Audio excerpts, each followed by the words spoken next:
Cina tidak lagi menjadi basis buruh, dunia berubah murah, kondisi kerja buruk dan pola kerja 996. Tiongkok kini menjadi negara dengan 707 juta jiwa lebih warga kelas menengah dan andalan bagi produk-produk bermerek dunia. Perubahan pola ini mulai terjadi di bawah mantan Presiden Hu Jintao dan berlanjut di era Xi Jinping sekarang. Warga berubah dari status buruh menjadi konsumen domestik dan global. Ekonomi rakyat Tiongkok adalah ekonomi berorientasi pasar yang sedang berkembang, yang menggabungkan perencanaan ekonomi melalui kebijakan industri dan rencana strategis 5 tahun. Perekonomian Tiongkok terdiri dari perusahaan milik negara BUMN dan perusahaan kepemilikan campuran serta sektor swasta domestik yang besar dan tekan terhadap bisnis asing dalam sistem yang secara resmi digambarkan sebagai ekonomi pasar sosialis. Sejarah ekonomi Cina adalah sejarah yang panjang dan kompleks. Negara ini mengalami masa-masa kemakmuran dan masa-masa kemiskinan. Namun dalam beberapa dekade terakhir, ekonomi Cina tumbuh pesat dan kini menjadi ekonomi terbesar kedua di dunia. Sebelum tahun 1949, periode ini ekonomi Cina sebagai negara agraris. Negara ini diperintah oleh serangkaian dinasti yang sering terlibat dalam perang dan konflik lainnya. Hal ini membuat sulit bagi ekonomi untuk tumbuh. Pada tahun 1949 sampai 1978, setelah Partai Komunis Cina berkuasa, dan pada tahun 1949, negara mengadopsi ekonomi terencana sentral. Ini berarti bahwa pemerintah mengendalikan semua aspek ekonomi, mulai dari produksi hingga distribusi. Sistem ini menyebabkan stagnasi ekonomi dan kemiskinan bagi rakyat orang Cina. Periode reformasi dan keterbukaan yaitu tahun 1978 sampai sekarang. Pada tahun 1978, Deng Xiaoping berkuasa dan memulai serangkaian reformasi yang meliberalisasi ekonomi. Ini memungkinkan lebih banyak perusahaan swasta dan investasi asing. Akibatnya ekonomi Cina mulai tumbuh pesat. Pertumbuhan ekonomi Cina didorong sejumlah faktor, seperti populasi yang besar dan terus bertambah. Cina memiliki populasi lebih dari 1.400 miliar orang, yang merupakan yang terbesar di dunia. Ini menyediakan kolam besar tenaga kerja untuk ekonomi. Bisnis manufaktur yang kuat. Cina memiliki sejarah panjang manufaktur dan sektor ini menjadi pendorong utama pertumbuhan ekonomi dalam beberapa dekade terakhir.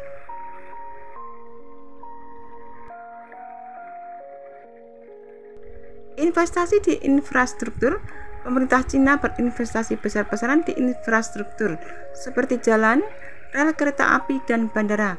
Ini membuat lebih mudah bagi bisnis untuk beroperasi dan telah membantu meningkatkan pertumbuhan ekonomi. Perdagangan Cina menjadi kekuatan perdagangan utama dalam beberapa tahun terakhir. Ini membantu menghubungkan negara dengan ekonomi global dan telah menyebabkan peningkatan investasi dan perdagangan. Pertumbuhan ekonomi Cina berdampak signifikan pada dunia. Negara ini sekarang menjadi pemain utama dalam ekonomi global dan diperkirakan akan terus tumbuh di tahun-tahun mendatang. Ini akan berdampak besar pada ekonomi global dan penting bagi negara lain untuk beradaptasi dengan kebangkitan Cina. Ada beberapa tantangan yang dihadapi ekonomi Cina di masa depan. Populasi Cina menua dengan cepat. Ini akan membebani ekonomi negara karena akan ada lebih sedikit pekerja untuk menopang jumlah pensiunan yang terus bertambah. Pertumbuhan ekonomi Cina yang cepat berdampak pada lingkungan. Negara ini sekarang menjadi salah satu pencemar terbesar di dunia. Ini bisa berdampak negatif pada ekonomi dalam jangka panjang. Pertumbuhan ekonomi Cina tidak merata. Orang Cina terkaya semakin kaya, sementara yang termiskin semakin miskin. Ini bisa menimbulkan keresahan sosial dan ketidakstabilan. Meskipun menghadapi tantangan ini, ekonomi Cina masih diperkirakan akan tumbuh di tahun-tahun mendatang. Negara ini memiliki sejumlah kekuatan, termasuk populasi yang besar, tenaga kerja terampil, dan basis manufaktur yang kuat. Kekuatan-kekuatan ini akan membantu Cina mengatasi tantangannya dan terus menumbuhkan ekonominya. Apa yang menjadi penyebabkan negara Cina menjadi negara dengan tingkat kekuatan ekonomi terbesar keempat dunia? Bagaimana bisa negara dengan jumlah populasi manusia tertinggi di dunia ini mampu menyalip negara Inggris, Prancis, dan Italia dalam hal pertumbuhan ekonominya dengan sangat cepat?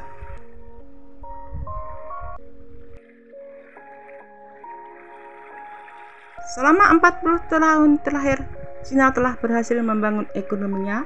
Padahal pada 1949, saat rakyat Republik Cina pertama kali didirikan oleh Mao Zedong, Cina masih merupakan negara miskin yang masih bergantung pada sektor pertanian. Sebagai negara yang berideologi sama dengan Rusia, Cina pun ditawari Rusia untuk difasilitasi infrastruktur teknologi dan industri untuk mengembangkan diri. Tapi pada saat itu Mao Zedong bersikeras bahwa Cina bisa membangun sendiri. Akhirnya dari sana Cina membangun sektor industri, tidak peduli seberapa mahalnya. Meski didera kesulitan ekonomi, Cina berhasil mengubah identitasnya menjadi negara industri. Prestasi ini semakin diperkuat ketika 30 tahun yang lalu Cina mulai membuka diri dengan dibukanya Bursa Efek Cina. Momentum inilah yang membuat Cina mampu meningkatkan laju pertumbuhan ekonominya sehingga sekarang.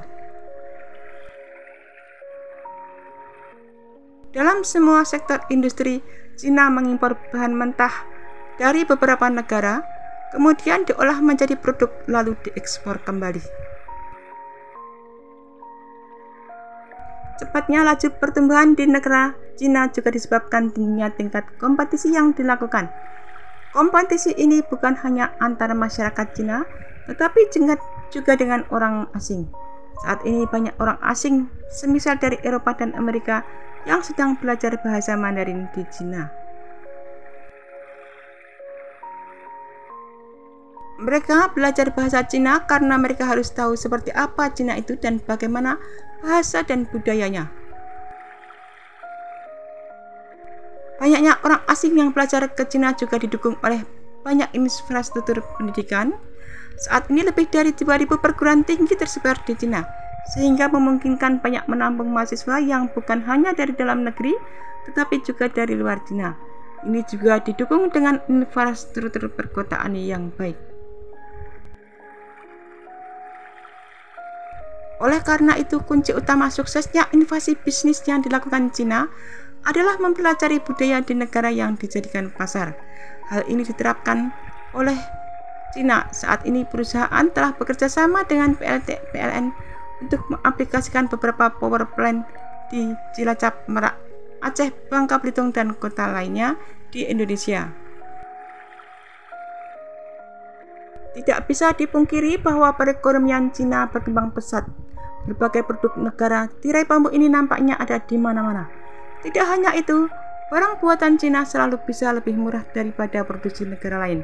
Ini berhasil membuat Tiongkok menjadi raksasa ekonomi dunia. Nilai produk domestik bruto Cina kini berada di urutan kedua di dunia di bawah Amerika Serikat. Meskipun saat ini Cina tidak lepas dari gejolak ekonomi, perlambatan ekonomi menghantui negara ini akibat kebijakan ketat non-COVID. Perkasaan Cina di pasar Indonesia seperti tak tertandingi. Terkait produk pangan di pasar retail Indonesia, dari total impor produk berorientasi konsumen atau produk konsumsi sebanyak 2035 miliar dolar berasal dari Cina. Manufaktur di negara Cina sempat terhambat dengan adanya gelombang panas yang terjadi pada bulan Juli. Namun manufaktur Cina tampaknya perlahan kembali menguat pada bulan Agustus 2022. Meskipun mengalami peningkatan, namun indeks manufaktur ini masih di level kontraksi karena berada di bawah level 50. Dari banyaknya barang impor di pasar Indonesia, barang buatan Cina selalu bisa lebih murah daripada hasil produksi negara lain, di mana hal ini menyebabkan oleh kebijaksanaan pemerintah, gaji karyawan, dan hingga sistem perpajakan. Faktor pertama yang mempengaruhi murahnya harga barang made in China adalah harga material, di mana untuk memproduksi satu barang seperti mainan pabrikan di China bisa memesan volume material yang tinggi sehingga harganya ditekan serendah mungkin. Terlebih produsen material juga kebanyakan dari China juga. Dan upah tenaga kerja murah. Upah dari pekerja langsung yang terlibat dalam memproduksi mudah di China, di mana tenaga kerja sangat berlimpah di China dengan murah. Selain itu, semua karyawan tergabung dalam ACFTU, yang saat ini sudah ada 170 juta anggota. Organisasi ini dikendalikan oleh Partai Komunis yang memiliki posisi monopolis yang tidak ingin ada serikat otonom. Tidak sedikit kejadian pemecatan hingga penyiksaan jika ada buruh yang protes akan aturan ini. Sebab serikat yang dibuat pemerintah ini menetapkan aturan bahwa membentuk serikat kerja perlu persaingan adalah ilegal, sehingga semua persaingan baik lokal maupun asing akan dimonopoli oleh ACFTU. Patuh dengan aturan kesehatan karena tidak di-cover asuransi. Banyak kepatuhan terhadap peraturan kesehatan dan keselamatan serta peraturan lingkungan yang lebih murah ketimbang Amerika Serikat. Hal ini, Cina memperlakukan peraturan yang lebih sedikit ketimbang AS. Bahkan negeri tirai bambu juga tidak memberikan asuransi kompensasi pekerja yang terluka dalam pekerjaan. Bisa dapat cashback BPN, biaya pajak dan biaya di mana perusahaan berhasil melakukan ekspor bisa mendapatkan kembali biaya pajak pertambahan nilai yang dibayarkan. Selain itu, pemerintah Cina juga mewajibkan perusahaan asing memiliki perusahaan mitra Cina yang mempertahankan kepemilikan mayoritas, mengambil sebagian besar keuntungan dan memiliki kendali nyata atas perusahaan. Dan strategi nasional dumping. Cina memiliki strategi nasional dumping di mana produsen mengekspor produk dengan harga yang berada di bawah pasar dalam negeri atau biaya produksi. Politik dumping adalah politik dagang yang menetapkan harga jual di luar negeri lebih rendah dari harga normal. Tujuan dumping adalah untuk meningkatkan pangsa pasar di luar negeri dengan mementingkan persaingan. Tujuan dari dumping itu untuk menghancurkan dan merebut pasar sehingga harga pada konsumen bisa diturunkan jauh di bawah persaingan. Ini adalah strategi dari Cina sebagai negara neo-merkantilis yang menggambarkan kebijakan mendorong ekspor, menghambat impor dan mengontrol pergerakan modal, serta memusatkan keputusan mata uang di tangan pemerintah pusat. Selain itu, dumping juga tidak dilarang oleh WTO. Dari beberapa hal tersebut, Indonesia tidak mesti belajar semuanya agar buatan barang Indonesia murah karena beda negara tentunya beda sistem perdagangan yang diterapkan. Jika kita mencontoh sistem perdagangan Cina, maka akan dampak negatif baru yang dimunculkan.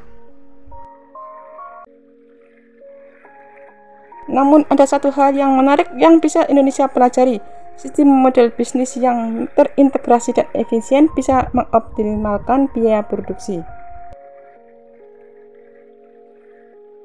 Selain manajemen sumber daya yang baik dan perusahaan manufaktur perlu memikirkan tentang alur biaya produksi, sebagian orang berpikir bahwa mengurangi biaya produksi akan menurunkan kualitas produksi yang dihasilkan oleh perusahaan manufaktur. Ternyata pernyataan tersebut tidak sebetulnya benar.